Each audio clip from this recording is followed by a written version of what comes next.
شادی کا رشتہ ایک منفرد اور سستی میٹریمونیل ویب سائٹ جہاں آپ صرف 99 روپے میں لامحدود پروفائلز تلاش کر سکتے ہیں۔ ایجنٹس مہنگی فیس کے بغیر خود اپنا جیون ساتھی ڈھونڈیں۔ رجسٹر کریں آج ہی۔ یا رسول اللہ یا رسول اللہ یا رسول اللہ یا السلام علیکم ورحمۃ اللہ وبرکاتہ۔ الحمد للہ رب العالمین والصلاة والسلام علی اشرف الانبیاء والمرسلین وعلی آلہ وصحبہ اجمعین وعلی من تبعہم واحبہم اجمعین الی یوم الدین، اما بعد فاعوذ باللہ من الشیطان الرجیم، بسم اللہ الرحمن الرحیم۔ قل هل يستوي الذین يعلمون والذین لا يعلمون، صدق اللہ العظیم وصدق رسوله النبی الامین الکریم، ونحن على ذلك لمن الشاهدين والشاكرين والحمد لله رب العالمين۔ فقد قال الله تبارك وتعالى في شأن حبيبه الكريم، إن الله وملائكته يصلون على النبي يا أيها الذين آمنوا صلوا عليه وسلموا تسليما۔ اللهم صل وسلم وزد وبارك على حبيبك سيدنا ونبينا ومولانا محمد وعلى آله وصحبه وبارك وسلم۔ فقد قال النبي الأعظم صلى الله عليه وسلم، إن الله يبعث لهذه الأمة على رأس كل 100 سنة من يجدد لها دينها، أو كما قال عليه الصلاة والتسلیم۔ معزز سامعین کرام، شفیق بزرگوں اور عزیز ساتھیوں، انوار الاسلام نیٹ ورک کے زیر اہتمام عرس سراپا قدس امام الائمہ مجدد دین و ملت، امام اہل سنت، داعی جلیل، فاضل نبیل، عمدۃ الفقہاء والمحدثین، امام انوار اللہ فاروقی المعروف فضیلت جنگ بہادر خان قدس اللہ سرہ العزیز کے 110ویں عرس سراپا قدس کے مبارک اور مسعود موقع پر مختلف علماء کرام، مفتیان کرام، دانشوران نظام کے، بانی جامعہ علیہ الرحمۃ والرضوان کے حیات مبارکہ کے مختلف گوشوں پر، سیرت مبارکہ پر آپ حضرات مختلف علماء کرام اور دانشوران سے ان کے مخصوص انداز میں خطابات سماعت فرما رہے ہیں۔ میں سب سے پہلے تو ان حضرات کو، ان داعیان کو دل کی گہرائیوں سے مبارکباد پیش کرتا ہوں کہ امام انوار اللہ فاروقی قدس اللہ سرہ العزیز کے سیرت مبارکہ کے ان چھپے ہوئے گوشوں کو علماء کرام اور مشائخ نظام کی زبانی عوام الناس کو بآسانی کے لیے سوشل میڈیا کے ذریعے سے، توسط سے آپ حضرات تک یہ معلومات باہم پہنچائی جا رہی ہے۔ اللہ تعالیٰ ان حضرات کو دارین کی سعادتوں سے سرفرازی عطا فرمائے۔ معزز سامعین کرام، وقت کا امام وہی ہوتا ہے جو حالات کا مقابلہ بھی کرے اور حالات کے تقاضوں کو پورا بھی کرے۔ وہ امام نہیں ہو سکتا جو اپنے آپ کو صرف درسگاہوں تک یا خانقاہوں تک محدود کر کر بیٹھ جائے اور یہ سمجھے کہ میں تو اپنا کام کر چکا ہوں۔ نہیں، آپ ہمارے اکابرین کو، خود امام انوار اللہ فاروقی علیہ رحمت والرضوان کو دیکھیں تو آپ کو پتہ چلے گا کہ وقت کا جو تقاضا ہوتا ہے، وقت کی جو ضرورت ہوتی ہے، جو دور جس چیز کا متقاضی ہوتا ہے، اس چیز کو اختیار کرنا، اس پلیٹ فارم کو استعمال کرنا، کر کے عوام الناس تک دین اسلام کی تبلیغ کرنا، یہ ہمارے اکابرین کا اور خود آقا کریم علیہ الصلاۃ والسلام کی سنت مبارکہ رہی ہے۔ اب فی زمانہ سوشل میڈیا کا دور ہے اور انٹرنیٹ کا دور ہے، جس پر فیس بک، یوٹیوب، انسٹاگرام وغیرہ وغیرہ آپ حضرات دیکھ رہے ہیں۔ تو یہ حضرات ان سوشل میڈیا کے پلیٹ فارمز کو استعمال کرتے ہوئے ہمیں آج کے دور میں چاہیے کہ دین اسلام کی تبلیغ ان مقامات پر کی جائے۔ اگر یہ سمجھے ہم کہ بھئی چلو ہم نے تو اپنا فریضہ انجام دے دیا، ہم نے تو اپنی درسگاہ میں بیٹھ کر بات مکمل کر دی ہے، اب جس کو جو سیکھنا ہے وہ آ کر درسگاہ میں بیٹھ کر کے ہم تک آ کر سیکھے، تو یہ ایک امام کے، ایک رہنما کے طریقہ کار کے خلاف ہے۔ حضور اکرم صلی اللہ علیہ وسلم نے دعوت تبلیغ کے لیے آپ نے کوہ صفا کا اختیار فرمایا، استعمال فرمایا، جو اس وقت کا سب سے بڑا میڈیا پوائنٹ یا سینٹر تھا۔ انداز اپنا ہو، کام اپنا ہو، بات اپنی ہو، پلیٹ فارم کسی کا بھی ہو، یہ طریقہ کار امام انوار اللہ فاروقی علیہ الرحمہ نے اختیار کیا۔ آپ دیکھیں کہ ہمارے اکابرین نے حکومتوں میں منصب، جاگیر، مقام، مرتبہ، وزارتیں، عہدے حاصل کرنے سے پرہیز کرتے رہے، وہ اختیار نہیں کیا کرتے، بادشاہوں سے دوری بنائے رکھتے، مگر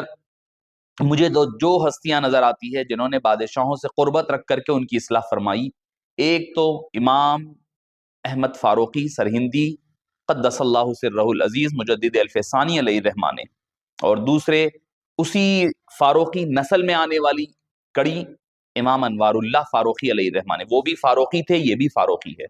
وہ بھی امام حضرت امیر المومنین سیدنا فاروق اعظم کی اولاد میں سے ہے، یہ بھی فاروق اعظم ہی کی اولاد میں سے ہے۔ دو فاروقی بیٹوں نے بتلایا کہ جب ضرورت پڑتی ہے تو بادشاہوں کے قریب رہ کر جتنی ان کی اصلاح کی جا سکتی ہے، دور رہ کر ان سے ہٹ کر صرف تنقید کرنے سے کام نہیں ہوتا، چونکہ اکثر و بیشتر باتیں ان تک پہنچتی نہیں ہیں، ان کے امراء وزراء پہنچنے نہیں دیتے، تو اگر آپ ان کے قریب رہ کر کے اصلاح کرنا چاہیں گے تو یہ زیادہ مؤثر ذریعہ ہو سکتا ہے۔ امام انوار اللہ فاروقی علیہ الرحمہ نے دوسرے اکابرین علماء کی روش اور طریقہ کار سے ہٹ کر آپ نے وہ پلیٹ فارم کو چنا جس کے ذریعے سے آپ نے بادشاہ کی بھی اصلاح فرمائی، ان کے ذریعے سے بھی کئی کام کروائے ہیں، خود ان کی وساطت کی وجہ سے عوام الناس کے لیے کئی فائدہ مند کام آپ نے انجام دیے، ایسے ایسے تجدیدی کارنامے اگر آپ سنیں تو دنگ رہ جائیں گے، چونکہ ہم نے تو بس یہی سنا ہے۔ امام انوار اللہ فاروقی علیہ الرحمۃ والرضوان بانی جامعہ ہیں، جنہوں نے ایک جامعہ، حسین جامعہ کی بنا ڈالی ہے، ایک حسین خوبصورت جامعہ بنایا ہے جو 1400 سال، جو تقریباً 150 سال سے اپنے ماننے والوں کے لیے، تلامذہ و علماء کے لیے ایک بہترین مرکز اور منبع اور چشمہ حیات پیش کر رہا ہے۔ ہم تو یہی جانتے ہیں، مگر اگر آپ کو پتا چلے کہ وہی امام انوار اللہ فاروقی علیہ الرحمہ نے علمی کارناموں کے علاوہ بھی ایسے کئی کارنامے جو ہماری اور آپ کی زندگی سے جڑے ہوئے ہیں، ایسے تجدیدی کارنامے آپ نے انجام دیے، اگر آپ کو پتا چلا تو آپ دنگ رہ جائیں گے۔ اکثر و بیشتر حضرات نے نہیں سنا ہوگا، اکثر و بیشتر حضرات نے امام انوار اللہ فاروقی علیہ الرحمہ کو ایک، ٹھیک ہے، ایک پرانے شہر کے ایک قدیم علاقے کے رہنے والے ایک جامعہ کے بانی کی حیثیت سے جانا ہے، کسی نے آپ کو صرف ایک کتاب انوار احمدی کے مصنف کے طور پر جانا ہے، کسی نے آپ کو صرف مقاصد الاسلام کے ایک مؤلف اور مرتب کے طور پر جانا ہے، آپ کسی نے بادشاہ نے شاہان وقت سلاطین آصفیہ کے استاد کی حیثیت سے جانا ہے جس کی نظر جیسی ویسا نظر آتا ہے کہ مصداق، جس کی جتنی رسائی تھی، جس کی خرد و عقل نے جہاں تک پیمانہ تھا، اس نے اپنے پیمانے اور رسائی کے مطابق امام انوار اللہ فاروقی کو پہچانا ہے۔ امام انوار اللہ فاروقی علیہ الرحمۃ والرضوان کی ذات کے ایک جہت نہیں بلکہ کئی جہات ہے، ہر جہت روشن ہے، ہر جہت ایسی نمایاں ہے، اور ہر جہت پر جس پر بھی کام کیا ضرورت کے تحت کام کیا۔ آپ کو یہ بڑی اہم بات ہے کہ ہوتا یہ ہے کہ عموماً ہم کوئی کام کرتے ہیں، ضرورت ہوتی بھی ہے تو کرتے ہیں، ضرورت نہ بھی ہوتی ہے تو کرتے ہیں، تو ہم ضرورت نہ بھی ہوتی ہے تو وہ کام کرے تو بڑے بن جاتے ہیں، مگر امام انوار اللہ فاروقی نے جس جہت پر کام کیا اس جہت پر اس کی ضرورت تھی، ضرورت کے تحت کام کیا۔ اگر بلا ضرورت، مثال کے طور پر آپ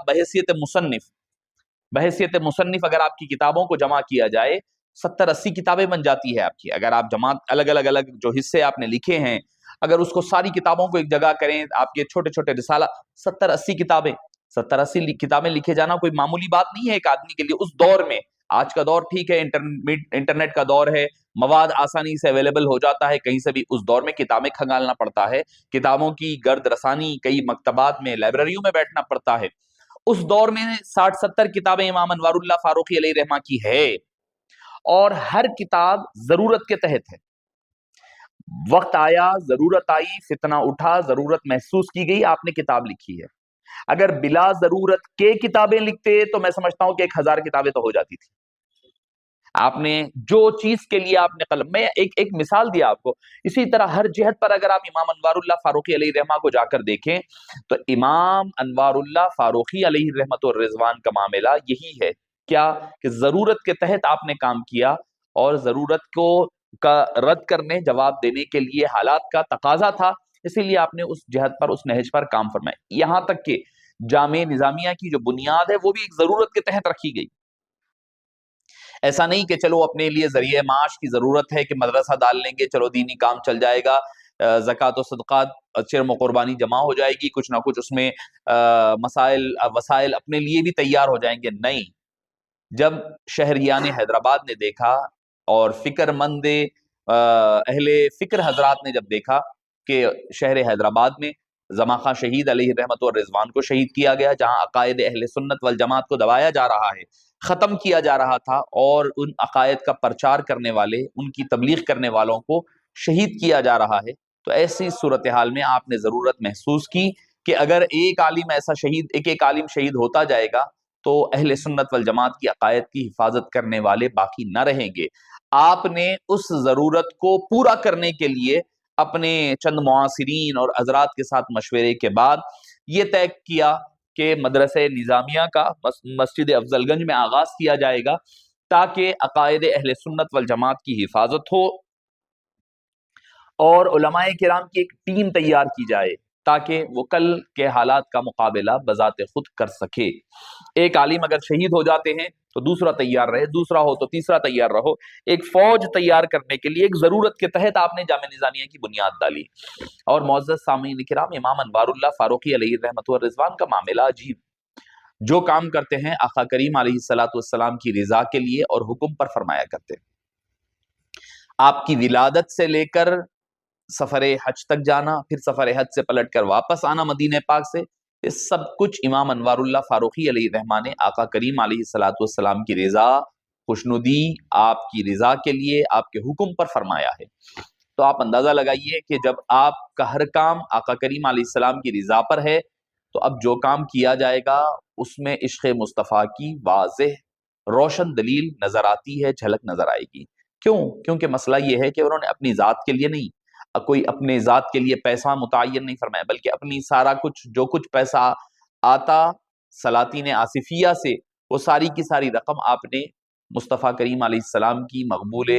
بارگاہ مصطفی کی مقبول جامعہ نظامیہ میں صرف فرما دیا کرتے۔ یہاں تک کہ آپ کی توکل اور قناعت کا معاملہ یہ ہے کہ ایک مرتبہ ایسے ہوا کہ کبھی کسی بادشاہ کے آگے جا کر ہاتھ نہیں پھیلایا، کسی کے آگے جا کر کے نہیں کہا۔ ایک مرتبہ رات کے وقت تشریف لائے، دیکھا کہ حضرت محمود کان اللہ لہو علیہ الرحمت والرضوان جو تھے، وہ رات کی مؤدب کی ڈیوٹی انجام دیتے تھے دوران طالب علمی کے دوران۔ وہ جب تھے تو دیکھا کہ مدرسے کے طلباء ٹاٹ اڑے ہوئے، ٹاٹ کا جو تھیلا ہوتا ہے وہ اوڑھ کر سو رہے ہیں، سردی میں کانپ رہے ہیں، نیچے بچھانے کے لیے بھی پراپر کوئی چیز نہیں ہے۔ تو آپ نے دیکھا کہ بھئی بچوں کے لیے کیوں بلینکٹ وغیرہ، کمبل کیوں نہیں ہے؟ بولے بجٹ اتنا نہیں ہے جامعہ کا کہ جس کی وجہ سے ان کو کمبل دی جائے۔ آپ کی عادت شریفہ نہیں تھی کہ آپ اپنی ذات کے لیے کسی کے پاس جاتے، اتنی رات کو آپ جو ہے ایک امیر زادے جو اس وقت کے وزیر تھے ان کے پاس گئے، نواب صاحب کن جا کر آپ نے عرض کیا کہ میرے مدرسے کے، انہوں نے بڑے خوش ہو گئے کہ امام انوار اللہ فاروقی رات کے وقت آئے ہیں، کوئی ضرورت ان کی ہوگی۔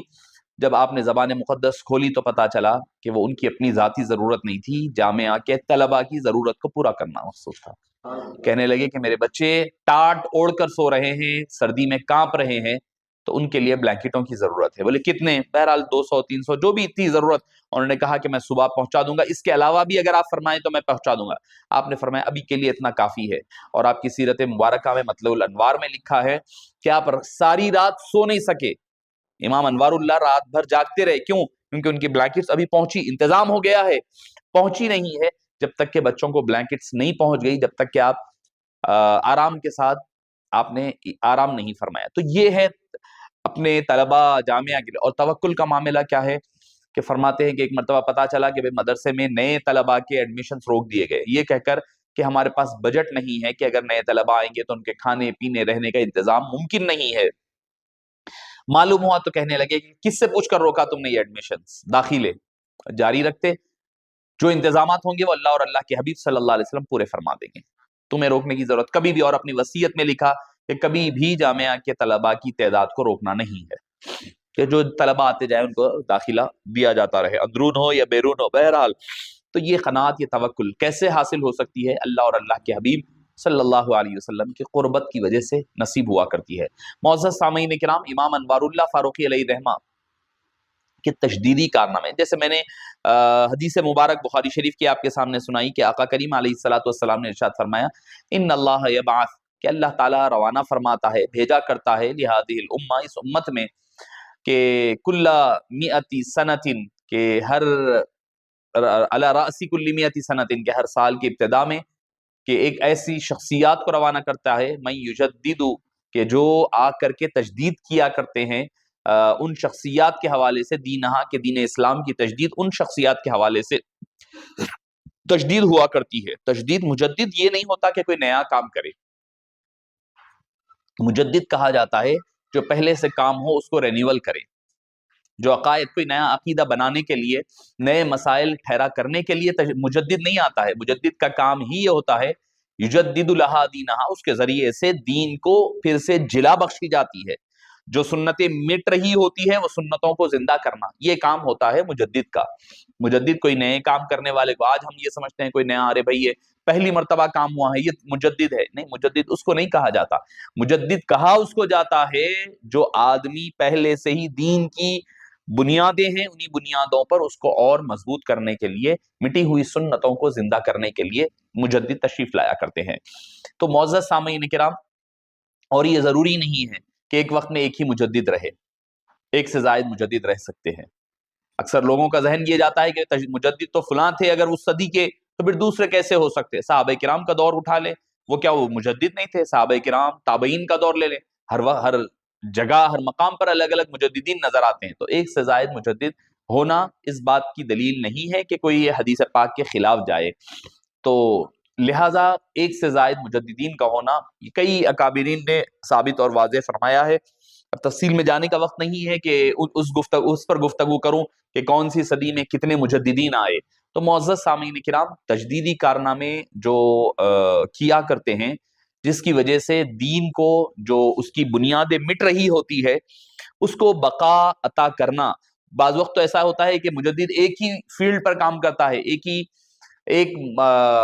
نقطے پر، ایک جہت پر کام کرتا ہے، اور اس جہت پر اس کی زندگی پوری مکمل ہو جاتی ہے، تو تب بھی لوگ ان کو مجدد کہا کرتے ہیں۔ یہاں تو امام انوار اللہ فاروقی علیہ الرحمہ کا معاملہ ایسا ہے کہ ایک نہیں کئی جہات ہے۔ سب سے پہلی اگر میں آپ کے تجدیدی کارناموں کے حوالے سے بحیثیت مجدد اگر چند معروضات آپ کے پیش کر اپنی گفتگو ختم کر دوں، سب سے پہلے جامع نظامیہ ہوا۔ یہ عقائد اہل سنت والجماعت کو مٹایا جا رہا ہے، عقائد اہل سنت والجماعت پر حملہ ہو رہا ہے، اس کو باقی رکھنا بھی ہے اور اس کو قرآن و سنت سے جوڑ کر جلا بخشنی ہے۔ اب ضرورت تھی ایسے ماحول میں، ایک طرف مہدویت کا فتنہ تھا، جیسے میں نے ذکر کیا، مہدویت کے فتنے کے لیے آپ نے مقاصد الاسلام اٹھا کر کے پڑھے، آپ نے جامعہ کی بنیاد رکھ کر کے ایسے علماء کی تجدید فرما دی، پیدا فرما دیا، جو خود مہدویت کا جواب دینے کے لیے کافی ہو جائے۔ اسی جامعہ سے مہدوی کو کافر ہونے کا فتویٰ، اسی جامع نظامیہ سے صادر کردہ فتاوی میں سے ایک فتویٰ ہے، جس میں بتلایا گیا کہ مہدوی فرقہ دین اسلام کا حصہ نہیں ہے، بلکہ یہ ختم نبوت پر ڈاکہ زنی کرنے والے لوگ ہیں، ان کا اسلام سے کوئی سروکار نہیں ہے۔ سب سے پہلی تجدیدی کارنامہ میں آپ کو بتلا رہا ہوں۔ پھر جب دیکھا آپ نے کہ رافضیت اور شیعت اپنے عروج پر ہے، جس میں کبھی خلفائے راشدین پر طنز و تان ہوتا ہے، کبھی امہات المومنین پر تان و تشنیع ہو رہی ہے، اعتراضات ہو رہے ہیں، صحابہ کرام کی ذوات قدسیہ کو مجروح کیا جا رہا ہے۔ ایسے حالات میں امام انوار اللہ فاروقی علیہ رحمت والرضوان نے کتابوں کے ذریعے سے مقاصد الاسلام اٹھا کر کے پڑھے، آپ نے جگہ جگہ اس کی وضاحت فرمائی ہے، مقام و مرتبہ خلفائے راشدین کا، شیخین کریمین کا، اور ساتھ ہی ساتھ مختلف صحابہ کرام، حضرت امیر معاویہ کا، حضرت ابو سفیان کا، ان حضرات کی تفصیلات کے ساتھ آپ نے وضاحت فرمائی اور بتلایا کہ میرا مشرب، میرا عقیدہ یہ ہے کہ کسی صحابی کے بارے میں سوء ظن نہ ہونے پائے، بری بات نہ کی جائے، ان کے بارے میں ہلکے درجے کی کوئی بات نہ کی جائے، ہلکے درجے کی بات ہوگی تو فرمایا کہ وہ رافضیت کی طرف جائے گی۔ اور پھر اس کے صرف زبانی طور پر نہیں کہ صرف کتاب لکھ دی اور کافی ہو گیا، نہیں، اس کے علاوہ آپ اٹھا کر کے دیکھیں جامع نظامی مکہ مسجد، جو شہر حیدرآباد کی تاریخی مکہ مسجد ہے، اس کے حوالے سے دیکھیں، وہاں آپ نے خلفائے راشدین کے ایام کو مختص فرمایا یوم صدیق اکبر بھی ہوگا، یوم فاروق اعظم ہوگا، یوم عثمان غنی ہوگا، یوم مولا مشکل کشا ہوگا، اور فاطمۃ الزہرا، یوم فاطمۃ الزہرا ہوگا، اور ساتھ ہی ساتھ امہات المومنین بی بی عائشہ رضی اللہ عنہا، ان لوگوں کو چونکہ تان و تشنیع کا نشانہ بنایا جا رہا تھا، ایسے ماحول میں آپ نے ان لوگوں کے ایام کا آغاز فرما کر کے بتایا کہ ایک طرف رافضیت اور شیعت اگر اپنے سر اٹھائے گی تو امام انوار اللہ فاروقی اپنے تجدیدی تلوار لے کر کے فاروقی تلوار کے ساتھ ٹھہرے ہوئے نظر آئیں گے۔ تیسری آپ طرف چلے جائیے، وہابیت اور خارجیت جب سر اٹھا رہی تھی، آپ نے اس کا رد فرمایا۔ کیسا رد فرمایا؟ آپ نے ان کا نام لے کر کہیں رد فرمایا، کہیں کہیں ان کا اشارتاً کنایتاً کتابوں میں ذریعے سے رد فرماتے رہے۔ جب اہل حدیث حضرات کی، بغیر مقلد حضرات کی طرف سے جب فقہ پر اعتراض ہوا، آپ نے حقیقت الفقہ لکھ دی، کتاب لکھ کر کے آپ نے رد فرمایا، آپ نے رد بلیغ فرمایا اور انکار ان کا فقہ پر انکار، پھر اس کی قرآن اور حدیث کے ذریعے سے دلائل دے کر کے رد فرمایا۔ پھر اس کے ساتھ ہی ساتھ جب تھوڑا آزاد فکر خیالات کے لوگ، حامل لوگ، چاہے وہ شبلی نعمانی کی شکل میں ہو، سر سید احمد خان کی شکل میں ہو، یا پھر اگر آپ اور آگے چلے جائیں تو سائنس وغیرہ کے حوالے سے ڈاروین کی تھیوری، اس کا سب سے بڑا رد بانی جامعہ علیہ الرحمہ نے مقاصد الاسلام میں فرمایا ہے،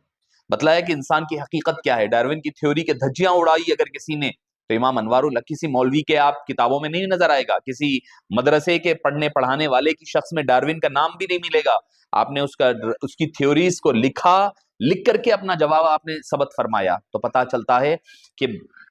ایک مبلغ کی، ایک امام کی نظر وسیع ہونی چاہیے، اس کی نظر حالات کے ہر تقاضوں پر ہونی چاہیے کہ کس طرف کس سمت میں جا رہے ہیں، اس کو دیکھنا ہوگا۔ جیسے میں نے ابتدا ہی میں کہی کہ امام وہ ہوتا ہے جو حالات کو اپنی سر کی اور دل کی بصیرت کی آنکھوں سے دیکھا کرے، کیا کہ ینظر بنور اللہ، کہ اللہ کے جو لوگ ہوتے ہیں، اللہ والے جو ہوتے ہیں، ان کی بصیرت، اتقوا فراست المومن، مومن کی فراست سے ڈرو، کیونکہ وہ اللہ کے نور سے دیکھا کرتے ہیں۔ انوار، یہ صرف نور سے دیکھنے والے نہیں تھے، یہ اللہ کے انوار ہے، یہ نور اللہ نہیں تھے، یہ انوار اللہ تھے، ان کے ینظر بنور اللہ نہیں تھا، یہ انوار اللہ تھے، یہ اپنے نور کے ذریعے سے نہیں، اللہ کی نور سے نہیں، بلکہ اللہ کے انوار کی خود تجلی بن کر کے تشریف لائے۔ تو اب ان کی فراست کا عالم کیا ہوگا، مقام و مرتبے کا عالم کیا ہوگا، آپ خود اندازہ لگائیے۔ شیعت کا، مہدویت کا، خارجیت کا، وہابیت کا، دیوبندیت کا، ختم نبوت کے ڈاکہ زنی کرنے والوں کا، چاہے اپنے میں ہو تو ان کا بھی رد فرمایا، چاہے غلام احمد قادیانی کی شکل میں ہو اس کا بھی رد فرمایا آپ نے، افادۃ الافہام نامی 2 جلدوں میں کتاب لکھ کر کے۔ تو آپ دیکھیے، ایک نظر دیکھیے کہ ادھر بھی نظر ہے، ادھر بھی نظر ہے، فقہ پر بھی نظر ہے۔ اب تصوف کے جو مسائل تھے، انکاری تھے، پہلے ان کا رد فرمایا۔ دوسرا، پھر تصوف کے جو ماننے والے تھے ان کے اندر آنے والی خرابیوں کا رد فرمایا۔ آپ نے دیکھا مجاورین کو عرس کے موقع پر باجا گاجا ہوتا ہے، ڈھول تماشے ہوتے ہیں، خواتین کی قوالیاں ہوتی ہے، خواتین کی بیت بازیاں ہوتی ہے، مرغے لڑائے جاتے ہیں، یہ ساری خرافات تھے، پنکھے نکالے جاتے، ساری چیزوں کا آپ نے رد فرمایا۔ آپ نے صرف رد زبانی طور پر نہیں فرمایا، ایک تو آپ نے اپنے قلم کے ذریعے سے، پھر اس کے بعد ان مشائخین کی اصلاح کے لیے ان کے دروس کا اہتمام فرمایا۔ تیسری چیز یہ کہ چونکہ وزیر تھے محکمہ امور مذہبی میں، قانون کے ذریعے سے آپ نے قانون بنا دیا کہ یہ کام نہیں ہوں گے، یہ بدعت و خرافات نہیں ہوں گی۔ حالانکہ خود چشتی ہے، صابری سلسلے سے تعلق ہے، جامع السلاسل ہے، سارے سلاسل ہے، مگر جو آپ کے اوپر صابری اور چشتی فوقیت رکھتا تھا، اس سلسلے کے ہونے کے باوجود ہونے والے خرافات کا آپ نے رد فرمایا۔ فرمایا کہ عرس ایسے نہیں ہوگا، عرس کے موقع پر قرآن و حدیث کی بات ہوگی، عرس کے موقع پر دین کی بات ہوگی، دین اسلام کی بات ہوگی، تعلیمات کی بات ہوگی۔ یہ بدعت و خرافات کو نکالو، باجے گاجے کو ہٹایا، پنکھوں کا نکالنے کو منع فرمایا، آپ نے ناچنے کرنے والوں کو ختم کیا، طوائف کو لایا جاتا تھا، نچوایا جاتا اس کے موقعوں پر، اس کو ختم کرنے والی شخصیت کا نام، بارگاہوں کو اگر بدعت و خرافات سے پاک کرنے والی کوئی ذات ہے تو امام انوار اللہ فاروقی علیہ الرحمہ کی ہے۔ علماء کے اندر پائی جانے والی خشکی کو اور کدورتوں کو آپ نے دور فرمایا، ان کے اندر پائے جانے والے جو حقد حسد تھا اس کا آپ نے اپنی کتابوں کے ذریعے سے، اپنی تعلیمات کے ذریعے سے آپ نے اس کا رد فرمایا۔ جب جس چیز کی ضرورت پڑتی گئی، کتابیں آپ نے کتاب العقل لکھی، کہیں پر آپ نے اشعار کے ذریعے سے، کبھی انوار احمدی، کبھی مقاصد الاسلام، کتاب العقل، انوار مقاصد الاسلام کے 11 حصے، الکلام المرفوع، مختلف کتابیں آپ اٹھا کر کے پڑھتے جائیں۔ کبھی وحدت الوجود پر اعتراض ہوا، آپ نے اس کا رد بلیغ فرمایا، ہر سطح پر آپ نے آپ کی کتابوں کو کھول لینا تو ہر علاقے میں آپ کو کتابیں نظر آئے گی، کبھی علم کلام پر ملے گی، کبھی اشعار پر ملے گی، کبھی منطق پر ملے گی. یہ ساری کتابیں امام انوار شمیم الانوار اٹھا کر کے پڑھیں آپ. شاعری کا جس کو ذوق ہے، اور شاعری بھی ضرورت کے تحت فرمائی، ایسا نہیں کہ شاعر ہے ذوق ہے لکھتے جائے، نہیں، جہاں ضرورت ہے وہاں پر آپ نے شاعری کی ہے، جہاں کتاب کی ضرورت وہاں کتاب لکھی، جہاں پر جامعہ کی ضرورت وہاں پر جامعہ کی بنیاد. یہ ایک نہج ہوا آپ کا، ایک جہت ہوئی جامعہ نظامیہ کی شکل میں. پھر آپ نے جب دیکھا کہ بڑی عربی کتابیں، جب آپ وہاں مدینہ منورہ میں رہے تو آپ نے سوچا کہ یہاں رہ کر بڑی بڑی کتابیں آپ نے حاصل فرمائی، مخطوطات جو بڑی کتابیں بھی چھپی نہیں ہیں. اس کے لیے آپ نے ایک عظیم الشان دائرۃ المعارف العثمانیہ جیسا ادارہ کی بنیاد ڈالی، جس کا کام ہی یہ کہ عربی نادر مخطوطات کو لانا، باہر کے ہو یا یہاں کے ہو، ہندوستانی ہو یا عرب ہو، ان لوگوں کو لا کر اس کی تحقیق و تخریج کے بعد، ایڈیٹنگ کے بعد اس کو لوگوں کے سامنے، عوام کے سامنے پیش کرنا. تو یہ ضرورت کے تحت امام انوار اللہ فاروقی علیہ الرحمہ نے اور دوسرے احباب کے ساتھ حضرت مظفر الدین معلی رحمۃ اللہ علیہ وغیرہ جو حضرات تھے، ان حضرات کے ساتھ مل کر آپ نے دائرۃ المعارف کی بنیاد ڈالی. دائرہ آج بھی لہلہاتا ہوا. کنز العمال، اگر کوئی یہ کتاب اگر دنیا اسلام کے سامنے، دنیا عرب کے سامنے یا عجم کے سامنے آئی ہے تو صرف اور صرف کارنامہ امام انوار اللہ فاروقی علیہ الرحمہ. اس سے پہلے وہ کتاب چھپی نہیں تھی. سب سے پہلے اس کی پرنٹنگ کروانے والی ذات امام انوار اللہ فاروقی علیہ رحمت و رضوان. اور ایسے ایسے کارنامے، التالیخ جیسی کتاب آپ نے اسی جامعہ سے، اسی دائرۃ المعارف سے عربی کتب کو آپ نے شائع فرمایا ہے. اور آج بھی عرب دنیا میں اگر حیدرآباد کی پہچان ہے تو وہ دائرۃ المعارف العثمانیہ کی شکل میں ہے. ایک منٹ رکو. شاید معزز سامعین کرام، آپ کے کارناموں کی، تجدیدی کارناموں کی تیسری جہت، آپ نے جب دیکھا کہ کتابیں چھپے گی، کتابیں تو ہوگی، مگر اس کو رکھنے کے لیے بھی تو کوئی جگہ اور مقام ہو جہاں پر اس کی حفاظت و صیانت ہو سکے، تو آپ نے مکتبہ آصفیہ، جس کو آج سینٹرل لائبریری کہا جاتا ہے، اس کی عظیم الشان پرشکو عمارت آپ کو افضل گنج پر جو نظر آتی ہے، وہ بھی کارنامہ امام انوار اللہ فاروقی قدس اللہ سرہ العزیز کا کارنامہ ہے. اور جتنے عدالت العالیہ وغیرہ، جو ہائی کورٹ وغیرہ کی جو عمارتیں ہیں، اس کے پیچھے بھی امام انوار اللہ فاروقی علیہ رحمت و رضوان کی کاوشیں اور آپ کی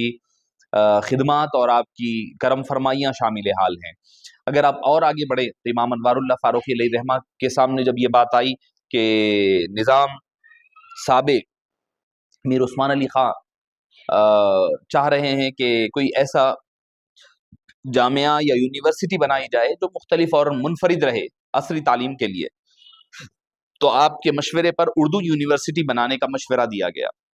لوگ کہتے ہیں کہ بابا اردو فلاں ہے فلاں ہے. میں کہتا ہوں کہ بابا اردو اگر کوئی ہے تو امام انوار اللہ فاروقی ہے. کیوں؟ کیونکہ آپ نے اردو ہندوستان بھر میں نہیں بلکہ دنیا بھر میں اگر کوئی سب سے پہلی Urdu university, mode of education, mode of تعلیم، ذریعہ تعلیم اگر اردو ہے تو وہ جامعہ عثمانیہ ہے. پوری دنیا میں سب سے پہلی یونیورسٹی جس میں اگر آپ کو میتھس بھی پڑھنا ہے تو اردو میں پڑھنا ہے، انجینئرنگ بھی کرنی تھی تو اردو میں کرنی ہوتی، ڈاکٹریٹ بھی کرنا ہوتا تو اردو میں. یعنی اردو میڈیم آف لینگویج جو ہوتی، ذریعہ تعلیم اردو رہا تھا. اور ایسی یونیورسٹی آج تک ہندوستان بھر میں کیا دوسرے مقامات پہ بھی نہیں ملی، اب بعد میں جا کر کے بنی ہے، مگر امام انوار اللہ فاروقی نے سب سے پہلے اس کا مشورہ دیا. اب سوال یہ پیدا ہوا کہ وہ اتنی عظیم یونیورسٹی بنے گی تو ذریعہ تعلیم اردو ہوگا تو کتابیں بھی تو اردو میں ہونی چاہیے. اگر کسی کو انجینئرنگ پڑھنا ہے تو اردو میں ہو، میڈیسن پڑھنا ہے تو اردو میں ہو. تو آپ نے اس سے پہلے کہا کہ ٹھیک ہے رک جائیے، ایک دارالترجمے کا قیام عمل میں لایا کہ جتنی کتابیں نصاب کی ہے، سلیبس کی، سب کو پہلے ٹرانسلیشن اردو میں کیا جائے گا. مترجمین کا انتخاب ہوا، فیلڈ کے ماہرین کا انتخاب کیا گیا اور باضابطہ ایک دارالترجمہ بنایا گیا. اس کے ذریعے سے پہلے سارے ترجمے کروائے گئے، اس کے بعد جا کر کے آپ نے اس کو تبدیل فرمایا ہے. پھر اس کے بعد آپ کی اور تجدیدی کارنامے کے حوالے سے دیکھیں، آپ نے دیکھا کہ جمعے کے خطبے بے وزن ہوتے، کچھ ادھر ادھر کی باتیں ہوتی، ختم ہو جاتی. آپ نے واعظین اور خطبہ کا انتخاب فرمایا کہ لوگوں تک دین کی بات پہنچنا ہے تو یہ ایک بہترین ذریعہ ہے. آپ نے بہترین واعظین اور خطبہ کا مقرر فرمایا اور ان کی تنخواہیں مقرر فرمائی. اماموں کی تنخواہیں، مؤذنین کی تنخواہیں پہلے نہیں ہوتی تھی. جو آئے پڑھا لیے، کوئی پڑھایا کوئی نہیں پڑھایا، آپ نے اس کا اہتمام فرما کر کے باضابطہ طور پر ائمہ اور مؤذنین کی تنخواہوں کا نظام بنایا اور کہا کہ مسجدوں میں یہ ہوں گے، جاروب کش ہوں گے اور مسجد کو صاف کرنے والے ہوں گے، مسجد کی مینٹیننس ہر رمضان میں ہوگی۔ یہ سارے انتظامات امام انوار اللہ فاروقی سے پہلے نہیں تھے شہر حیدرآباد، آپ نے دکن میں آغاز فرمایا۔ پھر اس کے بعد درگاہوں کے متولیوں کا انتظام اور ان کے پاس اپوائنٹمنٹس، مجاور بننا وغیرہ وغیرہ، اور ہر جمعرات کے دن سندل وغیرہ کے ذریعے سے عطریات کا استعمال یا ادانی دینا وغیرہ، یہ سارا انتظام آپ نے مقرر فرمائے ہیں۔ ایک طرف تو جہاں پر خرابی تھی اس خرابی کو دور فرمایا اور اس کو درست کرنے کے لیے اچھے لوگوں کا انتظام، اور پھر ان اچھے لوگوں کی تعلیم کا انتظام شام میں فرمایا کرتے امام انوار اللہ فاروقی علیہ الرحمہ۔ پھر اس کے بعد جب دیکھا کہ نکاح ہوتے تو ایسا ہوتا کہ زبانی طور پر نکاح ہو جاتے کہ بھئی فلاں یہ ہے بیوی شوہر، اب جب بعد میں طلاق کی نوبت آتی تو شوہر کہتا کہ میں نے تو اتنا مہر نہیں رکھا تھا، بیوی کہتی اتنا، لڑائی جھگڑے ہوتے کیونکہ کوئی لکھنے کا کوئی انتظام نہیں تھا۔ آپ نے فرمایا کہ نہیں، ایسے میٹھی میٹھی شادیاں نہیں ہوگی، آپ نے سی اے ناموں کا آغاز فرمایا، یعنی ماڈل نکاح نامہ جو آج نام دیا جا رہا ہے وہ ماڈل نکاح نامے کا آغاز فرمایا، اس میں ساری تفصیلات لکھی۔ اب اس کے بعد ایسا ہو گیا، اگر کوئی کہے کہ مجھ پر بانی جامعہ کا کوئی احسان نہیں ہے کہ میں نے جامعہ میں پڑھا نہیں، جامعہ سے کوئی تعلق نہیں ہے، تو اس کا نکاح تو کم سے کم سی اے نامے کے ذریعے سے ہوا، اس پر بھی بانی جامعہ کا احسان ہے۔ یہ بھی بانی جامعہ، اگر کوئی کہے گا نہیں بھائی میں نکاح نہیں کرا، تو بھائی کہیں ڈگری جا کر کے پڑھا ہوگا عثمانیہ یونیورسٹی، وہ بھی امام انوار اللہ فاروقی کا احسان ہے۔ اگر کوئی کہا میں بھائی چلو ٹھیک ہے میں عثمانیہ یونیورسٹی میں نہیں پڑھا، میں انوار العلوم سے پڑھ لیا، انوار العلوم بھی امام انوار اللہ فاروقی کے نام پر رکھا ہوا ہے، آپ کے شاگرد نے بنیاد رکھی، انوار العلوم، انوار امام انوار اللہ کے نام پر رکھا ہوا نام ہے انوار العلوم کالج۔ تو آپ دیکھیے، آپ اندازہ لگائیے، فکر ایسی ہو، وسیع ہو، نکاح بلند، تو جب یہی رخت سفر ہے امیر کارواں کے لیے، ایسی نگاہ بلند ہو، ایسا ویژن ہو، ویژنری شخصیات جب جا کر کے امام بنا کرتے ہیں۔ پھر فرمایا طلاق کے بھی احکام کو، خلا کے جو مسائل آتے اس کے لیے بھی آپ نے اہتمام فرمایا۔ فرمایا کہ جو ہائی کورٹ ہوتی، ہائی کورٹ کو جا کر کہہ دیا کہ اگر کوئی طلاق کا وغیرہ کا مسئلہ آئے تو ڈیٹ فکس کرنے کے بعد ہم کو اطلاع دینا، علماء کرام کو، دارالافتاء کو، ہم اپنا آدمی بھیجیں گے، وہ بتائے گا کہ بھئی شریعت کی روشنی میں یہ فیصلہ ہوگا، یہ کرنا ہے، یہ کرنا ہے۔ آپ اپنی طرف سے فیصلہ نہیں سنائیں گے۔ آج جو مسائل ہو رہے ہیں نا، آپ دیکھ رہے ہیں کہ جتنے مسلمانوں کے مسائل کورٹوں میں الجھ رہے ہیں، وہاں پر مسلم نمائندہ نہ ہونے کی وجہ سے اٹھ رہے ہیں۔ امام انوار اللہ فاروقی نے وہاں پر اپنا ایک شخص کو متعین فرما دیا، باجماعت نماز کے لیے آپ نے ائمہ کرام اور مؤذنین کا انتخاب فرمایا۔ اچھا، کوئی کہے گا کہ میں پڑھا بھی لکھا نہیں ہوں، میں نے نکاح بھی نہیں کیا، کچھ بھی نہیں کیا، بھائی بغیر حیدرآبادی حضرات تو وہ ہوتے ہیں بغیر گوشت کھائے کی زندگی نہیں گزرتی، تو جو گوشت کھانے کی مسلخ خانوں میں جو ذبیحہ ملتے ہیں، وہ ذبیحے کو ذبح کرنے والوں کی تربیت اور ان کا اپوائنٹمنٹ، یہ بھی امام انوار اللہ فاروقی علیہ الرحمہ کا کارنامہ ہے۔ جب دیکھا کہ لوگ حرام کھا رہے ہیں تو آپ نے، پتہ نہیں تھا ذبح کرنے کا طریقہ، تو آپ نے ملا موزنی وغیرہ کے امتحانات رکھوائے جامعہ میں، کہا کہ جب تک مسلخ یعنی سلاٹر ہاؤس میں جب تک جو جامعہ کا امتحان نہیں دے گا تب تک کہ وہ جو ہے ذبیحہ کے مسائل نہیں سیکھے گا، جب تک اس کا اپوائنٹمنٹ وہاں نہیں ہوگا۔ آپ نے لوگوں کو حلال، دیکھیے امام وہ ہوتا ہے صرف دین کی فکر نہیں، صرف عقیدے کی فکر نہیں، ساتھ ہی ساتھ یہ بھی فکر ہے کہ ان کے رشتوں کے فکر بھی ہے، ان کے کھانے پینے کی بھی فکر ہے۔ یہ ہوتا ہے امام اور مجدد، جس کی نظر ہر سمت ہوتی ہے، تجدیدی کارنامے دراصل اس کو کہا جاتا ہے۔ جب دیکھا کہ حیدرآباد شہر میں بلدات وغیرہ میں سیندی اور شراب وغیرہ عام ہیں، آپ نے اس پر پابندی لگوائی اور اس کے حدود میں سیندی خانوں کو ساروں کو برخاست کروا دیا، اور رمضان المبارک کے احترام میں ہوٹلوں پر پردے ڈالنا اور ہوٹلوں پر بند رکھنا، کھانے پینے سے پرہیز کروانا، یہ آپ نے انتظام حکم سختی کے ساتھ انجام دیا۔ اور اس کے موقع پر مینا بازار لگائے جاتے اور مزارات اولیاء کرام وغیرہ پر جو بے حرمتیاں ہوتی اس کا آپ نے خلا قما فرمایا۔ اور غیر مسلموں میں پست اقوام میں جو ہے ایک رسم تھی مسلم عورتوں میں مرلی بننے کی، ہوتا یہ کہ وہ کسی کی بھی خاتون بن جاتی، کسی کے آزاد ہوتی ناجائز تعلقات کے لیے، آپ نے اس رسم پر پابندی، غیر مسلمین کی ہے یہ رسم مگر اس پر بھی آپ نے پابندی لگائی تاکہ اس کا اثر مسلمانوں پر نہ ہونے پائے۔ معزز سامعین کرام، ایک میں آپ کو جہت ہوں امام انوار اللہ فاروقی علیہ الرحمہ کی تو آپ کے سامنے ذکر کروں، کئی جہات کئی ایسے معاملات ہیں جو امام انوار اللہ فاروقی اچھا پھر مدارس اطراف و اکناف میں فرمایا کہ نہیں میرا مدرسہ بن گیا ہے بس میرا ہی چلے گا، کوئی اور نہیں، سب دروازے دکانیں بند کر کے بیٹھ جائے، نہیں، آپ نے مختلف مدارس کو قائم بھی فرمایا. اجمیر شریف درگاہ فرمایا لوگ بہت آئیں گے، وہاں مدرسہ ایک ہونی چاہیے، وہاں ایک مدرسے کا قیام. لاتور میں، ناندیڑ میں، مختلف مقامات پر آپ نے مدرسوں کا قیام عمل میں لایا. اب جہاں پر پہلے سے مدارس تھے وہاں پر آپ نے ان کو وظیفے دینا شروع کیا، مالی اعانت دیتے ہوئے. بڑے بڑے مدارس حالانکہ اختلاف رکھتے ہوئے بھی آپ نے ان کو اعانت فرمائی. کیوں کی؟ اس لیے کہ مدرسہ قائم رہے، مدرسے کی تعلیم جاری و ساری رہے. اس وجہ سے امام انوار اللہ فاروقی علیہ الرحمۃ والرضوان نے ان کے لیے کام فرمایا. اور پھر سودی لین دین، جب معاملہ بڑھ گیا کہ لوگ قرض لیتے تو قرض پر سود لیا جاتا، آپ نے اس پر بھی روک لگائی اور حکومت کی طرف سے فرمایا کہ لوگوں کو قرض دینے کا ایک سہولت بخش راستہ فراہم کیا جائے. پہلے تو مدد کی جائے، اگر مدد نہ ہو سکتی ہے تو ان کو بلا سودی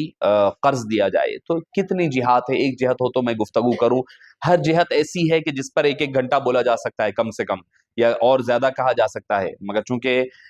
وقت کی تنگی ہے اور اختصار کے ساتھ میں یہی کہوں گا کہ امام انوار اللہ فاروقی علیہ الرحمٰ نے اپنی حیات مبارکہ کو پوری کی پوری اللہ اور اللہ کے رسول کے لیے اور شریعت مطہرہ کی تبلیغ کے لیے، اس کی اشاعت کے لیے، دینی تعلیم کے پھیلاؤ کے لیے، نشر و اشاعت کے لیے ایک ایسا شجر لگایا کشجرۃ طیبۃ اصلھا ثابت وفرعھا فی السماء، ایسا درخت مبارک لگایا جو زمین میں تو مضبوط ہے اور اس کی فروع اور اس کی ڈالیں اور شاخیں سارے اقطاع عالم میں پھیلی ہوئی ہے. دنیا بھر میں جا کر کے دیکھ لیں، ان کی تجدیدی جو کارنامے آپ نے فرمائے تھے، کہیں کوئی حمید اللہ کے نام سے ملے گا، کہیں کوئی عبداللہ شاہ نقشبندی علیہ الرحمہ کے نام سے ملے گا، کوئی عبد القدیر صدیقی حسرت علیہ الرحمہ بنے گا، کوئی ابو الوفا الافغانی کے نام سے جانے جائیں گے، کہیں محمود کان اللہ لہو ملیں گے، کہیں ابراہیم ادیب الرضوی ملیں گے، کہیں امریکہ وغیرہ چلے جعفر محی الدین قادری علیہ الرحمہ ملیں گے. آپ ایک نہیں ہزاروں، ایک ڈھونڈیں گے تو ہزاروں ملیں گے جنہوں نے دین اسلام کی تبلیغ و اشاعت میں اپنا سب کچھ تن من دھن لٹایا اور بتلایا کہ امام انوار اللہ فاروقی علیہ الرحمہ کے جو کارنامے ہیں وہ صبح قیامت تک باقی رہنے والے ہیں. ہے دکن کی سرزمی ہیروں کی زمیں، جس کی ہے تنویر کوہ نور سے روشن جبی، کیسے کیسے کوہ نور ابرے یہاں ہر دور میں، نت نئے جوہر عیاں ہوتے رہے ہر دور میں، لکل زمان واحد یقتدی بہ وہذا زمان انت لا شک واحد. صلی اللہ تعالی وسلم علی سیدنا محمد وعلی آلہ وصحبہ اجمعین برحمتک یا ارحم الراحمین والحمد للہ رب العالمین.